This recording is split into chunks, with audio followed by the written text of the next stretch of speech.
পৃথিবীর মাঝখানে যে উত্তপ্ত লাভা আর আগুন আপনারা জানেন, পৃথিবীর উপর দিয়ে আমরা ঠান্ডা পৃথিবীতে ঘুরে বেড়াই, কিন্তু এর ভিতরে কিন্তু আগুন, লাভা। আল্লাহ কোরআনের মধ্যে ফুটন্ত টকবগে সাগরের কসম খেয়েছেন। আল্লাহ বলেছেন, ওয়াল বাহরিল মাসজুর।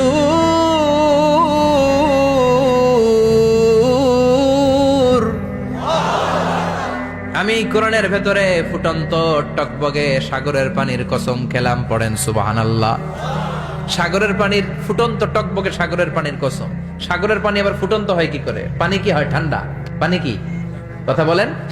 আল্লাহ পৃথিবীর ভেতরকার কথা চিন্তা করে বলেছেন, ওয়াল বাহরিল মাসজুর।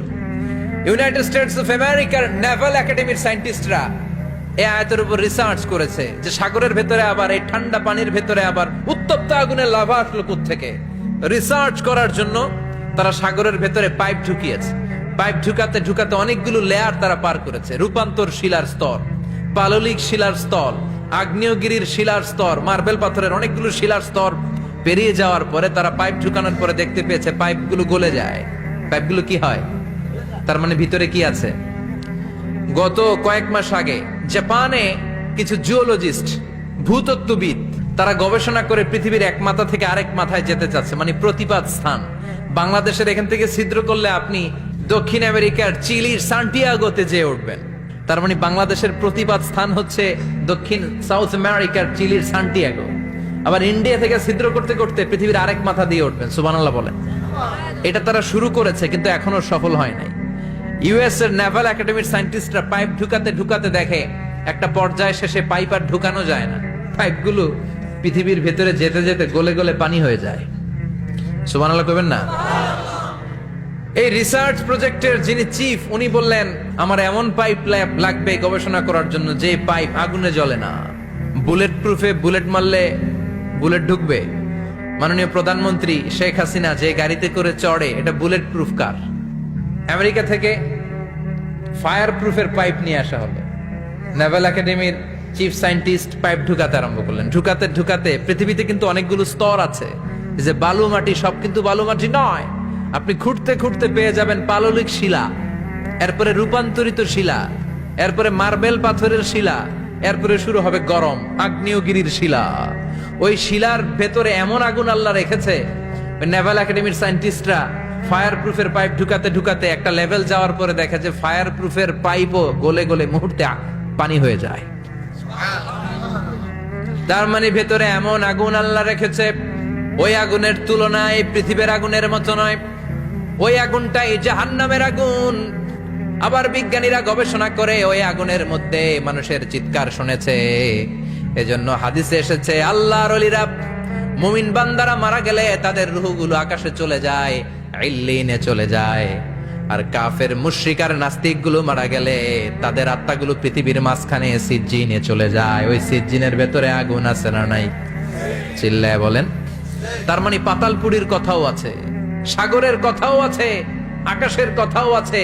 কেমন করে দুনিয়াতে আমরা আসলাম সেটাও আছে। এমব্রয়োলজি, ভ্রূণ তত্ত্বের কথা কোরআনে আছে না নাই? পৃথিবীতে আল্লাহ কয়েক সিস্টেমে মানুষ বানালেন। সৈয়দনা আদমকে বানালেন, মাও নাই বাবাও নাই। সৈয়দনা আদম আলাইহিস সালামের বাবার নাম কি? মায়ের নাম কি? মাও নাই বাবাও নাই। আবার সৈয়দনা ঈসা আলাইহিস সালামকে আল্লাহ তৈরি করলেন, শুধু মা আছে বাবা নাই। আবার আমাদের সবাইকে আল্লাহ বানালেন, মাও আছে বাবাও আছে, ঠিক কিনা? এরপরে ছোট্ট এক ফোঁটা নাপাক থেকে আল্লাহ আমাদেরকে বানালেন। এই এক ফোঁটা বীর্যের মধ্যে যে প্রাণ আছে, এটা দুইজন বিজ্ঞানী আবিষ্কার করেছে। লিয়েন হুক মাইক্রোস্কোপ যন্ত্র দিয়ে তারা বীর্যের মধ্যে, স্পার্ম ড্রপের মধ্যে গবেষণা করে পেয়েছে যে ওখানে কি যেন নড়ে। ওই এক ফোঁটা ড্রপের মধ্যে কি যেন নড়ে। সেখান থেকে ওরা আবিষ্কার করেছে এই স্পার্মের ভেতরে, শুক্রাণুর ভেতরে প্রাণের অস্তিত্ব আছে। এক ফোঁটা বীর্যের মধ্যে 20 কোটি যদি শুক্রাণু না থাকে, ওই স্পার্ম থেকে আল্লাহ বেবি দেয় না, সন্তান দেয় না। সুবহানাল্লাহ কোন? এজন্য আল্লাহ বললেন, হাল আতা আলাল ইনসানি হিনুম মিনাদ দাহরি লাম ইয়াকুন শাইআম মাযকুরা। ও মানুষ, কেন এত অহংকার করো? নজর করে তোমার জীবনের শুরুটার দিকে একটু তাকাও। কি ছিলা তুমি? এক ফোঁটা নাপাক পানি, একটা স্পার্ম ড্রপ থেকে এসেছো। ইয়াখরুজু মিন বাইনিস সুলবি ওয়াত তারায়েব। বাবার পৃষ্ঠদেশ থেকে মায়ের গর্ভদেশের মধ্যে তোমাকে নিয়ে গেল কে? সেখান থেকে ফি যুলুমাতিন সালাস, তিনটা প্যাকেট দিয়ে মায়ের পেটের মধ্যে তোমাকে প্রিজার্ভ করলো কে? আল্লাহ প্রত্যেকটা স্টেজ কোরআনে বলে দিয়েছেন। ফি যুলুমাতিন সালাস, তিনটা অন্ধকার প্রকোষ্ঠে আল্লাহ আমাদেরকে প্রিজার্ভ করেছেন। মায়ের ফুলের একটা প্যাকেট, মায়ের জরায়ুর একটা প্যাকেট, আবার মায়ের পেটের একটা প্যাকেট। ওই প্যাকেটের ভিতরে পৃথিবীর কোন কবিরাজের কবিরাজি কাজে লাগছে? ডাক্তারের ডাক্তারি কোন কবিরাজ আমগরে খাওয়াইছে? চিল্লায় বলেন তিনি কে? এরপর আল্লাহ বললেন ফি যুলুমাতিন সালাস, এটা অন্ধকার ছিল। যেই টেম্পারেচারে রাখলে তুমি সুস্থ থাকবা, যেই টেম্পারেচারে রাখলে তুমি আস্তে আস্তে বড় হতে পারবা, সেখানে আমি রাখলাম। সেখান থেকে আমরা হয়ে গেলাম জিমেট, সেখান থেকে জাইগট, তারপরে ইমব্রয়ো, তারপরে ফেইটাস, ল্যাটার স্টেজ। প্রথমে ছিলাম ইনিশিয়াল স্টেজ, তারপরে ল্যাটার স্টেজ, আমরা বড় হতে লাগলাম। আল্লাহ আমাদেরকে হার্ট দিলেন, সিস্টনিক ডায়াস্টনিক, অলিন্দ নিলয় শুরু হয়ে গেল। রুহুর ফুৎকার আমাদের হৃদয়ে ভরে দিল কে? আল্লাহ আমাদেরকে স্কেলিটন দিলেন, কঙ্কাল, স্পাইনাল কর্ড দিলেন, আমাদের স্কাল দিলেন, মাথার খুলি দিলেন, লাঞ্চ দিলেন, ফুসফুস দিলেন, গল ব্লাডার দিলেন। যেখানে যেটা ঠিক যেমন ভাবে দেয়া দরকার মায়ের পেটে থাকতেই সেটা দিয়ে দিয়েছে কে? এরপর 8 মাস আমরা মায়ের পেটে মারে কষ্ট দিলাম। ওই মুহূর্তে আমার মা আমার জন্য যতটা কষ্ট করেছে পৃথিবীর কেউ ওই খবর রাখে না। তোরে কোন ঠিক কিনা? বোঝা হয়ে গিয়েছিলাম, একটা বস্তা। আমরা প্রত্যেকে মায়ের পেটে ছিলাম একটা কি, এই বস্তা নিয়ে আমার মা খেতে যেত, ঘুমাতে যেত।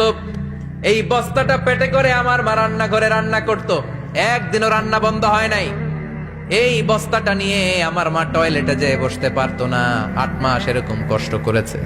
এজন্য মায়ের মনে কষ্ট দিলে আল্লাহর আরশ কেঁপে যায়। মায়ের কাছ থেকে দোয়া নেওয়ার দরকার আছে না নাই? মায়ের মনে কষ্ট দিবেন? মায়ের সাথে বেয়াদবি করবা কেউ? মায়ের থেকে দোয়া নেওয়ার দরকার আছে না নাই? মা যার নাই সে জানে মা না থাকার কি জ্বালা। চিল্লা এখন ঠিক কিনা? যখন রাত্রি নিঝুম, এই চোখে ঘুম, একলা শূন্য ঘরে, তোমায় মনে পড়ে মাগো, তোমায় মনে পড়ে। যখন রাত্রি নিঝুম, এই চোখে ঘুম, একলা শূন্য ঘরে, তোমায় মনে পড়ে মাগো, তোমায় মনে পড়ে। ঠিক কিনা? এজন্য এই মায়ের জন্য দোয়া করার দরকার আছে না নাই? আল্লাহ বললেন 8 মাস 9 মাস মায়ের পেটের ভেতরে ছিলা, তারপরে দুনিয়ার বুকে তোমারে আনলো কে? ছোট্ট নাপাক ছিলাম, এই ছোট্ট এক ফোঁটা পানি থেকে আমাদেরকে বড় করছে কে? তার মানে এমব্রয়োলজি, ভ্রূণ তত্ত্বের কথা কোরআনের ভেতরে আছে না নাই? সে আল্লাহ বললেন ইয়াসিন ওয়াল কোরআনিল হাকীম ইন্নাকা লামিনাল মুরসালিন আলা সিরাতিম মুস্তাকিম। সুবহানাল্লাহ পড়েন। আল্লাহ বললেন ইয়াসিন, এরপরে বললেন আল কোরআনিল হাকীম, প্রজ্ঞাময় কোরআনের শপথ। বিশাল একটা শপথ কেটে আল্লাহ বললেন ইন্নাকা লামিনাল মুরসালিন আলা সিরাতিম মুস্তাকিম। ইন্নাকা লামিনাল মুরসালিন, অবশ্যই অবশ্যই নবী হে আপনি রাসূলদের অন্তর্ভুক্ত। চিল্লা এখন সুবহানাল্লাহ। তিনি যে রাসূল এটার সার্টিফিকেট এই আয়াতে দিয়েছে কে?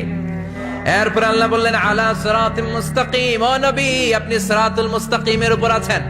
যেই দোয়াটা প্রতিটা নামাজের মধ্যে প্রতিদিন প্রত্যেক রাকাতে সূরা ফাতিহাতে আমরা পড়ি, ইহদিনাস সিরাতাল মুস্তাকিম। ও আল্লাহ, show us the right path, show us the correct path. আপনি আমাদেরকে সোজা পথ দেখান। আল্লাহ এখানে সার্টিফিকেট দিলেন, নবী গো, লক্ষাধিক পয়গম্বর যে আমি পেয়েছি তাদের শ্রেষ্ঠতম রাসূল করে আমি আপনাকে প্রেরণ করেছি। আর হেদায়েতের সুউচ্চ মশাল দিয়ে আমি আপনাকে সিরাতুল মুস্তাকিমের উপর রেখেছি। চিল্লায় পড়েন আল্লাহু আকবার। এই জন্য বিজ্ঞানময় কোরআনের সাথে নিজেদের সম্পর্ক বাড়ানোর দরকার আছে না নাই? কোরআন পড়লে দুনিয়া এবং আখিরাতে মর্যাদা বাড়ায় দিবে কে? কোরআনের আইন দিয়ে সমাজটারে সাজানোর দরকার আছে না নাই? কোরআন দিয়ে আমাদের সমাজটা সমৃদ্ধ হোক আমরা চাই কি চাই না? কোরআন দিয়ে আমার সংসদ ভবন চলুক, আমার 300 জন মেম্বার অফ দ্য পার্লামেন্ট কোরআনের আয়াত দিয়ে সংসদে কথা বলুক আমরা চাই কি চাই না? আমাদের মিলিটারি গুলো কোরআনের আওতায় চলুক, আমাদের দেশটা কোরআন দিয়ে চলুক।